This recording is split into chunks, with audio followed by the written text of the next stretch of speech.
Okay, and so to wrap up this lecture, what we're going to do is we're going to take you through some basic economic fundamentals, and again, kind of give you some tools of analysis so that, once you understand what the resource is it a depletable resource? Is it a depletable recyclable resource? Is it a renewable resource? So on and so forth.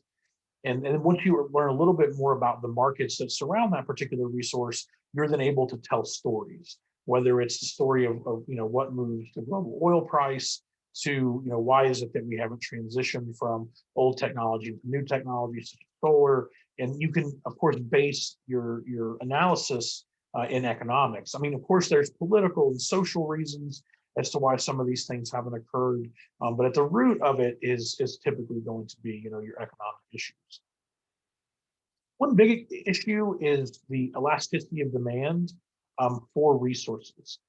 So for a lot of your resources like water, energy, these resources are very inelastic in demand. What that means is that changing prices does not alter behavior very much. And so even if the price of the resource is rising over time, we actually don't expect consumers to change their behavior very much. And this is problematic because if you have a resource such as like oil, and people have very low elasticity of demand for it, even if you make oil more expensive through, say, taxation, you're not actually going to see people change their behavior much in the face of that particular tax. And so it becomes harder to use policy to alter the consumption of goods that are inelastic in demand, right? It's hard to do so. On the other hand, with respect to something like water, because water is basically perfectly inelastic, it would actually be a straight line, not just a really steep line. It implies that consumers basically would be willing to pay an infinite amount of money for water. And so this is why ultimately you see water as being this regulated service in the form of utilities in most places around the world, where we don't leave water extraction up just to private companies. There's certainly private company water extraction, but that extraction is heavily managed by the government, because we know that the sort of behavior of consumers would be to pay virtually any price for water if they really needed it.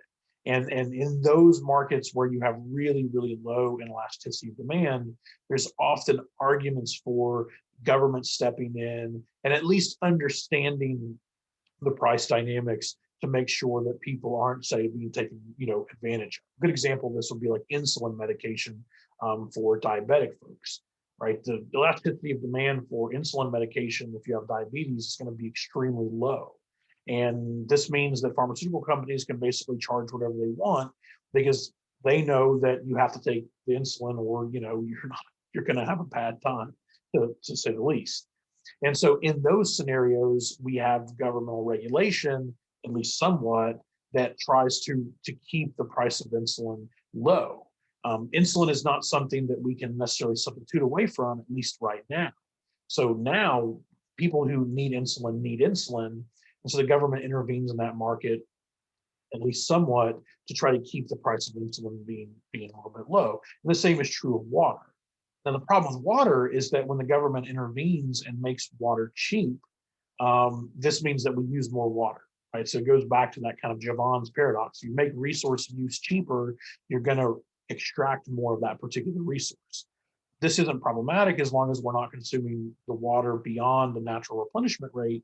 But again, it kind of highlights the paradoxes that are sort of created by the economics here. On the other hand, you may have products which are high in elasticity of demand.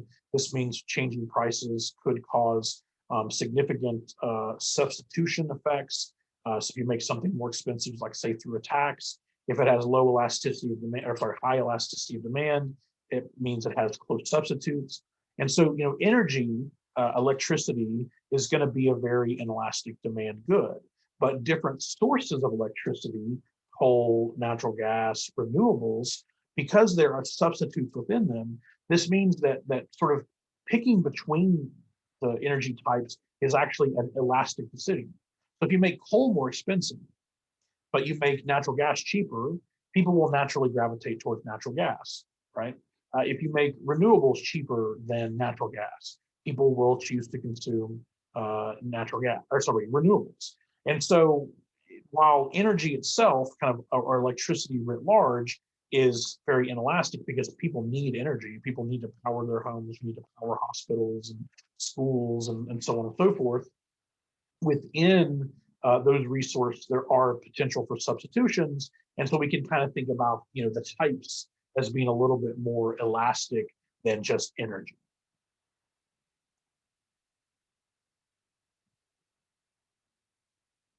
Energy itself is very inelastic, but types of energy can be substitutes, as I just said.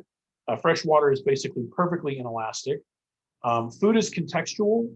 So depending upon what food types, there certainly are substitutes for food.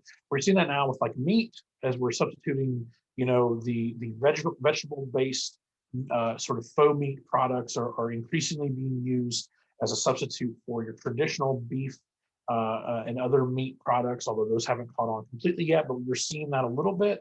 So there are sometimes substitutes away from certain types of foods into new ones. But food is very contextual. It really depends upon what is the resource in question. We haven't talked really anything about forests, but forests are very inelastic, but they're renewable and they can be grown very, very quickly. And so, the issue with forests is that we just have to make sure that the extraction rate does not supersede the natural replenishment rate. And in the US, we've pretty much learned how to reduce deforestation.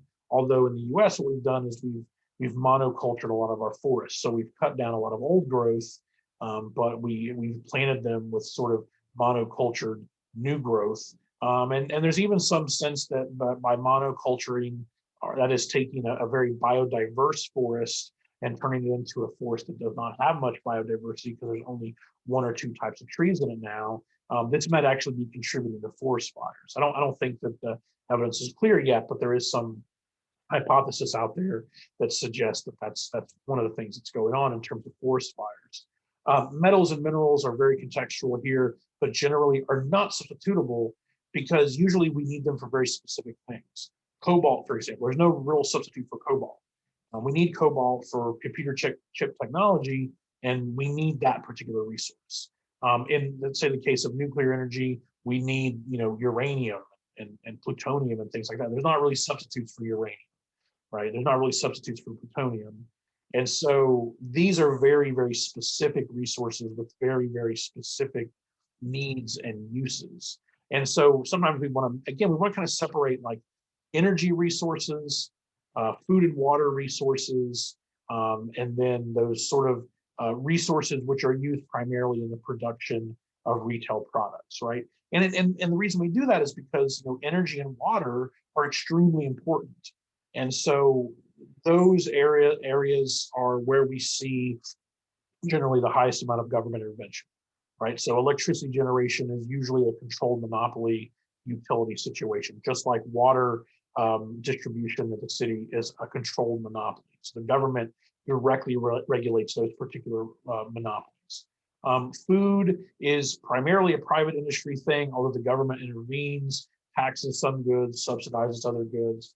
Very similar to metals and minerals, very private, very, very little government ownership of these things, but a lot of government intervention in the form of taxes and subsidies and so on and so forth. Forests are interesting because the governments often do own a lot of forests themselves. In the US, we have a lot of national forests all across the US, and it's because the government has this vested interest in maintaining forests, so on and so forth. Some of this is for conservation, some of this is for recreation. But I have to tell you, increasingly over the last 20 years, and it's not just happened in the last 4 years, but increasingly over the last 20 years, the US government has leased out extraction rights for oil and natural gas on these federal national forests on federal land. And so it's sort of this interesting thing where we sort of rescued the resource from private industry, and then over time we're sort of relinquishing that resource to private industry, which I think is fairly interesting, if not a little bit sad. Supply, the thing with supply is what I bring to the market as a producer is going to be dictated by the market price for the product, which is obviously a function of the consumer demand for the product and my own costs. So going back to those marginal extraction costs that we were talking about. This is just a profit function under three different pricing scenarios. So this is a price of $1,400 per unit, price of $1,200 per unit, and a price of $1,000. And what this shows you is the behavior of a firm in the face of these declining prices. And the peak of these curves is profit maximization. Again, these are profit curves. This is profit maximization. And so when the price is 1,400, profit maximization occurs at 40 million units. When the price falls to 1,200, profit maximization occurs at 30 million units. And when the price falls to 1,000, profit maximization occurs at 20 million units. So you can see that the market price is ultimately going to dictate how much of the resource I extract in order to maximize my profits. Okay. And so as the price of a good rises, I can see that in fact my response is to increase the extraction of a particular resource in order to make larger profits. This is why it's really important for us to understand the role that scarcity plays. So as a resource gets scarce, its price will generally rise, right? Because the supply of that resource has declined, and so the price of that resource goes up, right? Think back to the Great Auk. They talked about how when the auk started to become exhausted by hunting and so on and so forth, that the price per auk went way up, which sort of had this perverse effect to increase the extraction, if you will, the harvesting, I guess, of the auk. So this is why it's really important for us to maintain the marginal extraction cost rises over time. So for example, with oil, as the demand for oil rises over time, all else equal, we would expect the price of oil to rise. And now, of course, we know that in the real world, we've been dealing with actually historically low oil prices, at least within the last 30 years. And that's because, of course, the supply of oil has been so high. Well, let's imagine for a moment that we live in a world where the supply of oil is not very high. And over time, there's just a natural increase in demand for oil because of population growth, because of economic growth puts upward pressure on oil demand. Well, what that would cause is it would cause the price of oil to rise as demand increases. And therefore, oil companies would want to extract even more oil than they did previously because they can earn higher profits now. Over time, however, if you increase their marginal extraction costs, essentially at the same rate as those prices, what you could end up doing is causing them to not increase their extraction. And so this is one of the biggest arguments for why we should, at the very least, not be subsidizing fossil fuel extraction. Because not only are we likely to experience rising prices from the extraction of finite resources because they tend to get scarce, or we will eventually see prices rise for them, we will see profits from those resource extractions rise as well. And so if we don't increase the marginal extraction cost, either by taxing or by at least the environmental regulation, which increases the cost of emitting pollutants, then essentially what we're going to do is we're just going to allow the profitability of companies to, in a sense, supersede what we as a society need to understand about that particular transition. So we're not going to turn off the incentives to extract the old technology. Over time, we're in fact going to increase them. That's why it's really important for us to understand that over time, we want that marginal extraction cost to be increasing. And this is problematic because, of course, companies are taking all these profits they're making and they're developing cheaper and cheaper and cheaper technologies to get at the resources in a cheaper fashion. And so this is why the subsidies for things like fossil fuels make almost no sense, because really what we're doing is we're just keeping ourselves dependent upon those particular old resources, and we're slowing down that transition to the new resources. People say, hey, it's economics, that's kind of what's going on here. So again, we want to make sure that private incentives align with sustainable extraction rates, and taxes and subsidies factor into this. Okay, so let's just do some basic economics. We have a supply of a resource. We have demand for that resource. In equilibrium, we know that it produces a price, P star, and produces a level of quantity, Q star. According to economic theory, we want markets to set their own prices because this is more efficient than, say, the government coming along and setting a particular price, say in the form of a price control. A good story here is, in fact, the US government historically price controlled natural gas. And what this meant is that you couldn't make much money extracting natural gas. So if we go back, all the way back, it's gonna take me a while, but I think it's worth it. Here, you'll see that from basically the 1970s all the way to about the 1990s, we see that we're not using natural gas as much, which may seem a little odd. The reason why is because the government price controlled natural gas. And what that meant is that there was no longer an economic incentive to extract natural gas because you couldn't really make much money off it. Right? The profits from natural gas were obliterated. And so therefore we didn't get any natural gas. Hopefully you see the problem with that is that clearly, because we were digging up less natural gas, we were digging up more coal. So those price controls had the effect of decreasing the amount of natural gas that was being extracted and increasing the amount of coal that was extracted. And again, coal is a much dirtier resource than natural gas. Natural gas isn't completely clean, but it's much cleaner than coal. So this is often one of my more controversial opinions with my friends who are themselves tree huggers, who consider themselves tree huggers like myself. I'll say, listen, if you're anti-natural gas, you're pro-coal.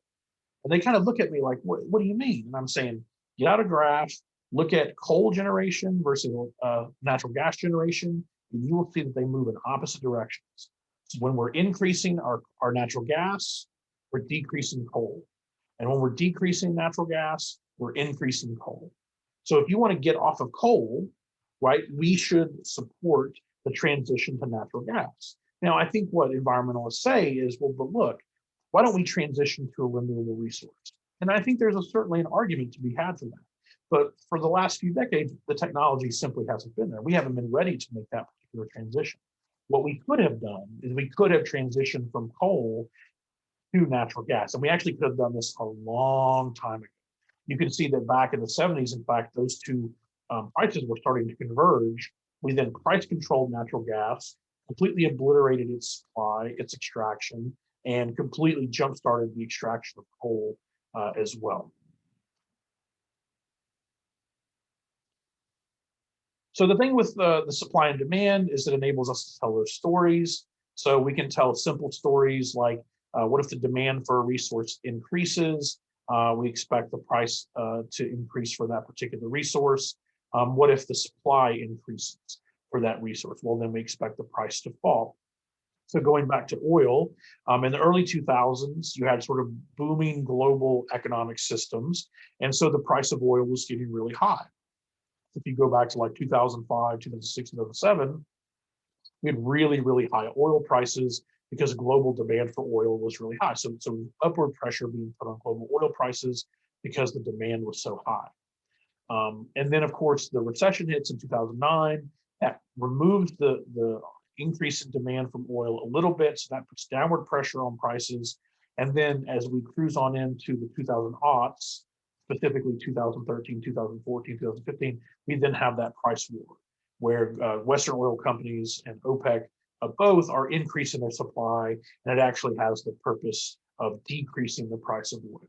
So, if it's a demand increase or it's a supply increase or the opposite, we can tell that story and we can say what we expect to happen to price.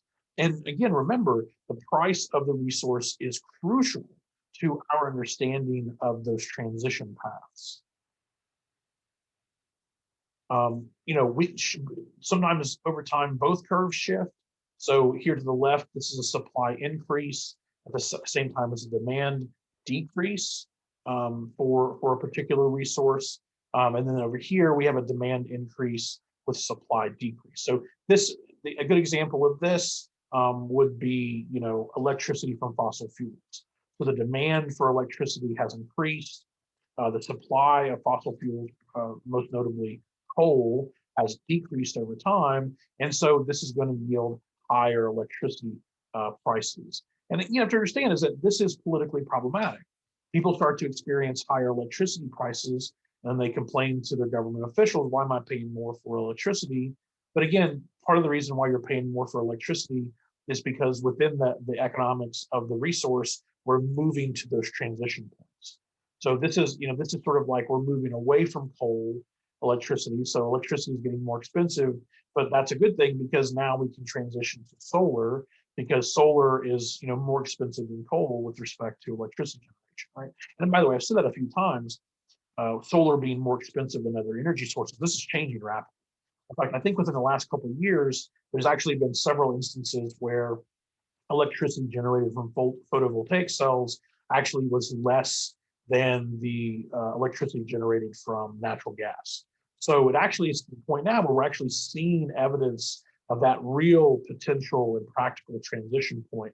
And again, it's all being driven by economics. The government plays a role. The government sort of, regulates pollution. The government taxes, it subsidizes.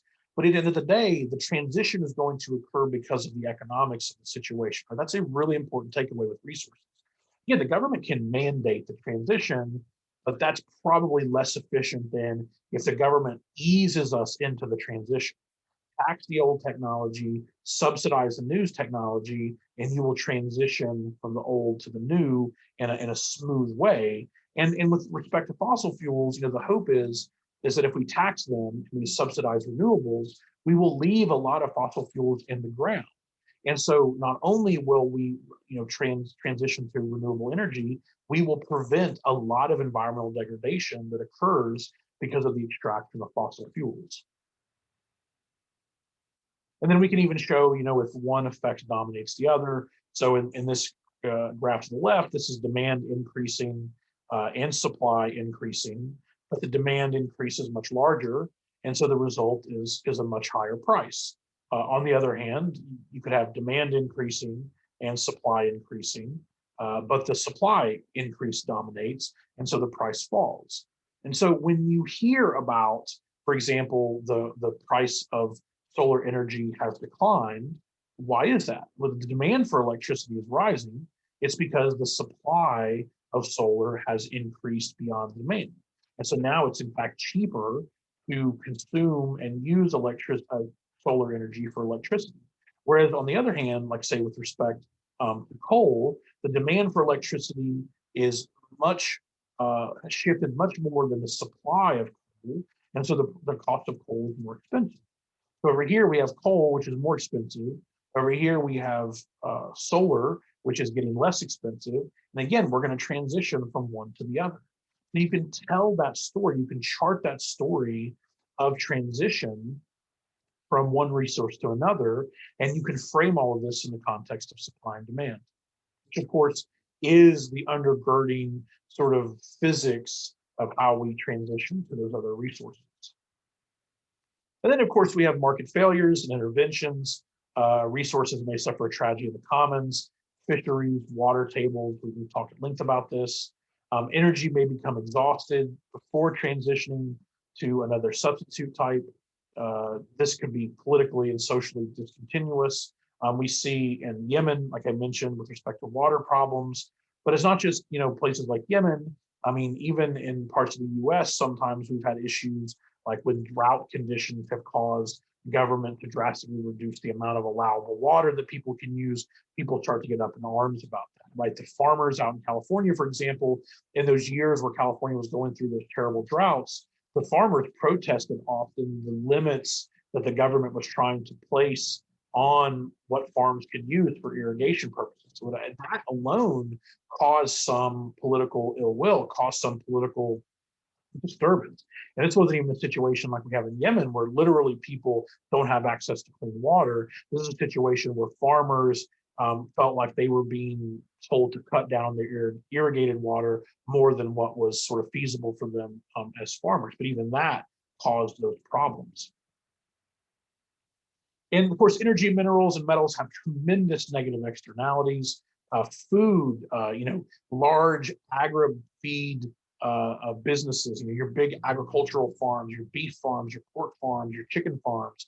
These also have large negative externalities, whether it be runoff, or whether it be high amounts of electricity use or high amounts of water use, a tremendous amount of negative externalities associated with the harvesting as well as the extraction of natural resources has to be factored in to how we think about those markets.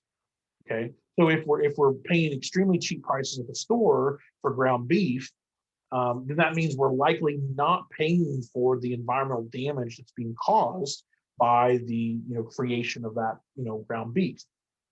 And so again, if ground beef is putting these additional strains in various ways, we want to make sure that the quote unquote extraction cost of ground beef cultivation rises over time.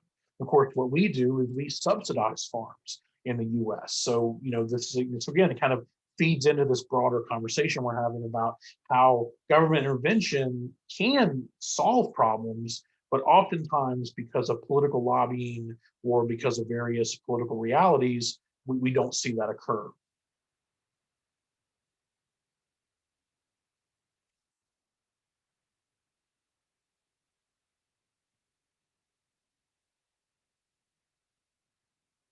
All right, just to kind of wrap up, this is the conversation about taxes and subsidies. This is a tax over here to the left. This is a subsidy to the right. We know that the tax is going to cause a reduction in the consumption of the good, and we know a subsidy is going to cause an increase in the consumption of the good. I can't tell you how powerful this idea is. If you tax something, you get less of it. If you subsidize something, you get more of it. It's amazing to me, to the extent that politicians and the broader public doesn't think in these particular ways. We want to transition from fossil fuels to newer technologies. We need to make fossil fuels more expensive. And unfortunately, how often do you hear a politician run explicitly on the goal of lowering gas prices?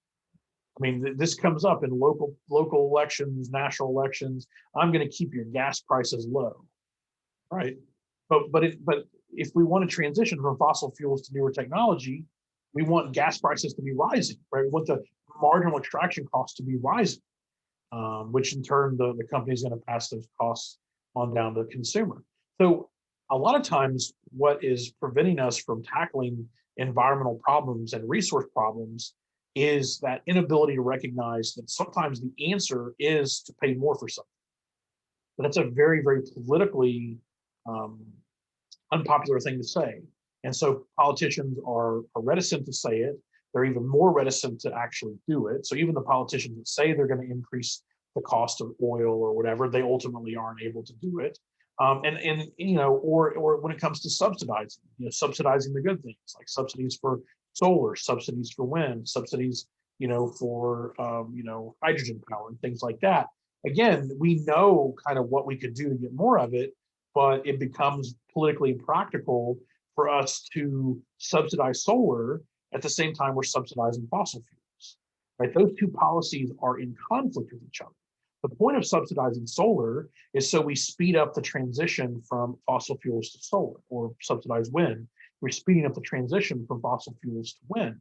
If we're also subsidizing fossil fuels, then we're not doing anything about the transition. We're in fact putting off the transition. Those two policies are literally fighting with each other. They are in conflict with each other. And that is so much at the heart of the environmental problems, not just in the US, but globally, is so often our policies are fighting with each other as opposed to harmonizing with each other.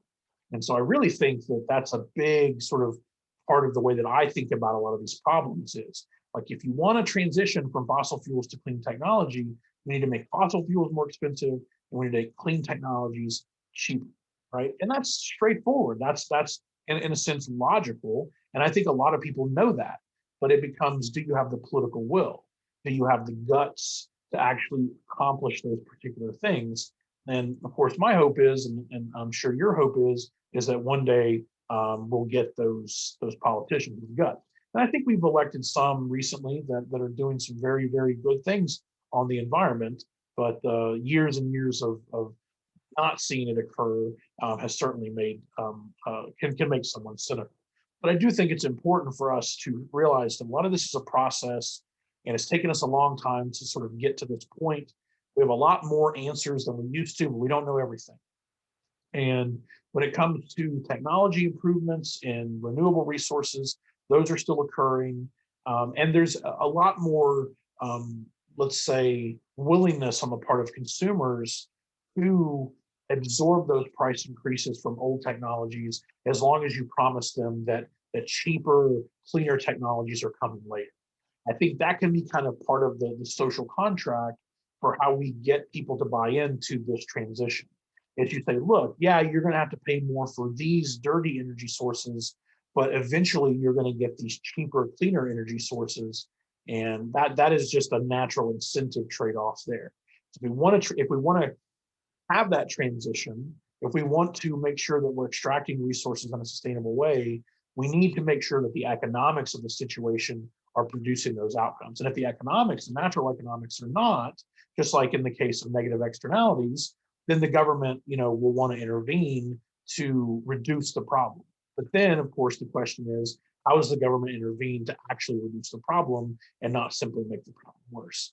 And that's, of course, the whole point of why you take classes like this, is because you need to understand not just what's at stake, and I think most people understand what's at stake, but what are the intricacies? What are the contexts? And with resource economics, there's a lot of context that I think is missed in the broader conversation of these particular issues.